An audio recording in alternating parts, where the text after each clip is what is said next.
Ce soir, c'est dans un train que vous m'avez accompagné pour que nous puissions continuer l'échange. Parce que nous n'oublions pas que c'est le samedi aujourd'hui.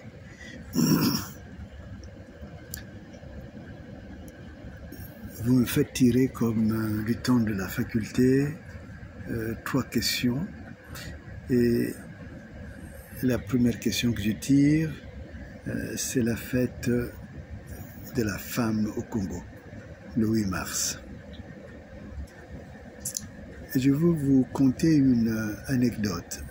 Le 6, je recevais une lettre, pas une lettre, par Messenger, un message d'une femme que je ne connais ni d'Adam ni d'Ève, et qui me dit: j'attends mon cadeau. Et ce cadeau, c'était un pagne de luxe. Et la justification était le fait que c'était la fête de la femme au Congo. Et que cette fête justifiait que la femme demande des cadeaux. Il y a des femmes parfois qui désertent leur maison, qui vont dans les Nganda toute la nuit pour ne revenir que le lendemain. Il y a des femmes dont j'ai vu les photos qui m'ont été communiquées, qui se retrouvent pratiquement toutes nues après avoir passé une nuit de beuverie. Et tout cela est justifié par le fait que nous sommes le 8 mai.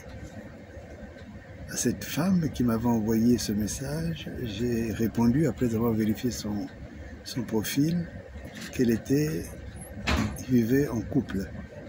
Alors j'ai dit: ben, madame, ce n'est pas moi qui devais demander le cadeau, c'est à votre conjoint. Elle a montré des signes qu'elle riait. C'est peut-être ce qui montre la valeur qu'on accorde aux couples qui sont formés là-bas chez nous. Et en plus, je lui ai dit: mais pourquoi est-ce que le 8 mai doit être une fête pour les femmes? Elle m'a dit: voilà, c'est le jour où les hommes doivent offrir des fleurs, c'est le jour où les hommes doivent faire la cuisine, et ainsi de suite.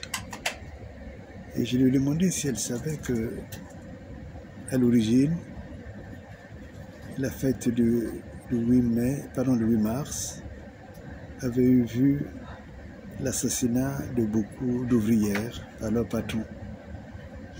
Et cela a tellement révolté qu'il en est suivi un mouvement, et c'est cela qui a donné la naissance à cette fête du 8 mai, qui est célébrée comme la fête du travail à travers cette date du 8 mai comme étant le jour de la femme. Et la démarche qui est suivie partout dans le monde, sauf au Congo, c'est celle de voir les droits qui n'ont pas été respectés de la femme. Et elle était toute stupéfaite et un peu gênée. Or, si le 8 mars devrait être pris au sérieux, on verrait par exemple le problème que rencontrent les femmes veuves, comment elles sont maltraitées véritablement. Et on regarderait aussi le harcèlement que les femmes vivent dans les entreprises, toutes les entreprises, y compris les ministères, les entreprises d'État. On se demanderait aussi pourquoi est-ce que les jeunes diplômés n'ont pas du travail. Et en secret, quand elles parlent, elles les avouent bien que c'est parce qu'elles ont refusé la fameuse promotion ou la fameuse embauche qui passe par le canapé. Donc, vous voyez, mesdames, surtout vous qui êtes femmes, que le Congo abrutit ses femmes, que le Congo abrutit ses sœurs, abrutit ses mamans, abrutit l'épouse. Et il est temps d'arriver à bien expliquer les choses il est temps de dire à la femme la réalité des choses, parce que vous savez, une femme instruite, une femme éduquée, c'est une société qui est élevée. Et alors une femme élevée est capable d'élever ses enfants, d'élever sa famille et d'être véritablement pilier pour la nation entière. Allez leur dire cela pour que l'année prochaine, le 8 mai devienne la date du combat de la femme au Congo. L'autre question, c'est une information culturelle, c'est vous apprendre que l'Harmattan, puisque vous me demandiez si j'ai arrêté d'écrire, non, je n'ai pas arrêté d'écrire. L'Harmattan vient de publier un beau recueil à la fois de poèmes, mais aussi de théâtre, s'appelle Le Chant du Piroguier. Le Chant du Piroguier, c'est le combat de tout le peuple, notre peuple, depuis qu'il y a eu l'esclavage. Et ce combat à la fois de la reconquête de l'homme noir, mais aussi le retour. Le retour, comme m'avait répondu Senghor, symbolique, certes, mais le retour tout de même. Et l'affirmation de l'homme noir à travers l'histoire.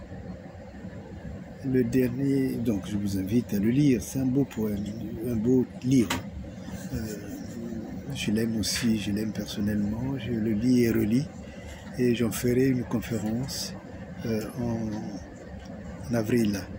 Mais rappelez-moi pour que je vous communique toutes les dates, et ce sera à Paris, dans le 5e.